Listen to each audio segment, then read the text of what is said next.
Sebagian besar dari kita mungkin sudah mendengar berita mengenai uji coba vaksin oleh perusahaan farmasi asal China, Sinovac.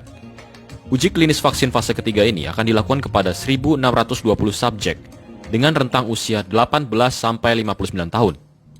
Menurut berita yang sudah beredar, Bio Farma menunjuk Fakultas Kedokteran Universitas Pajajaran untuk melakukan uji klinis tersebut. Dari data sumber berita, uji klinis fase ketiga ini bertujuan untuk pengujian efikasi dan keamanan vaksin. Ini membuat saya jadi bertanya, ini berarti keamanannya belum teruji untuk manusia.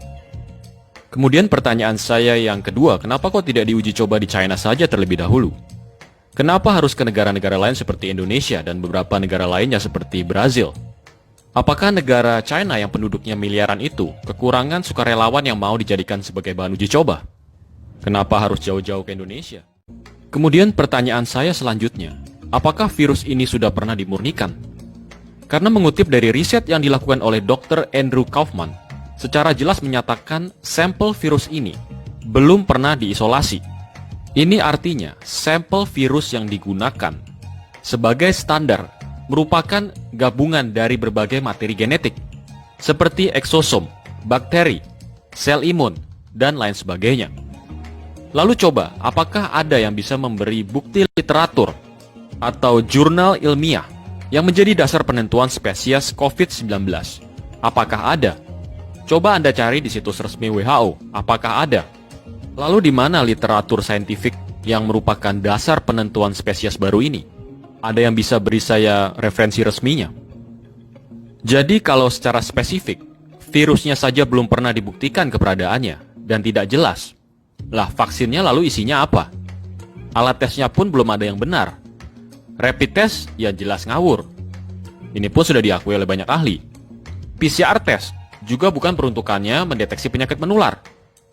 Lalu apanya yang mau divaksin dan isi vaksin itu apa?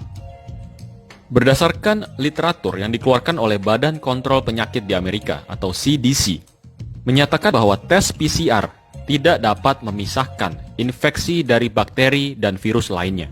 Ini artinya, jika Anda dites positif COVID, bisa saja Anda positif karena infeksi virus influenza atau karena TBC, tapi diklaim sebagai COVID. Edan kan?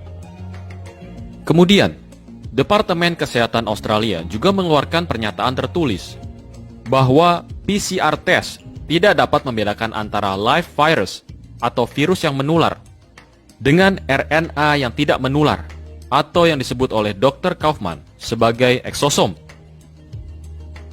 Kemudian, sudah pernahkah Anda mendengar cerita misteri tentang 57 nelayan Argentina yang dites positif setelah 35 hari melaut, padahal mereka semua sebelum melaut sudah dites negatif? Lalu kira-kira di tengah lautan, siapa yang menularkan virus COVID? Hantu? Ya tidak heran, CDC saja menyatakan bahwa tes kit untuk COVID sudah terkontaminasi. Hal ini dikonfirmasi oleh Badan Pemerintah Amerika Serikat. Jadi dengan fakta bahwa semua tesnya tidak jelas, spesimen virus COVID belum pernah dimurnikan materi genetiknya, lalu vaksinnya itu isinya apa? Sebagai pembanding saja, wabah SARS tahun 2002. Sampai sekarang, hampir 18 tahun berlalu belum ditemukan vaksinnya. Kemudian wabah MERS tahun 2012. Sampai sekarang juga belum ada vaksinnya. Padahal SARS dan MERS diklaim jauh lebih berbahaya dan mematikan dibanding COVID. Jadi, setelah menonton video ini, bagaimana kesimpulan kalian semua? Ada baiknya jika masih belum paham, tonton ulang video ini dari awal. Semoga Indonesia berjaya.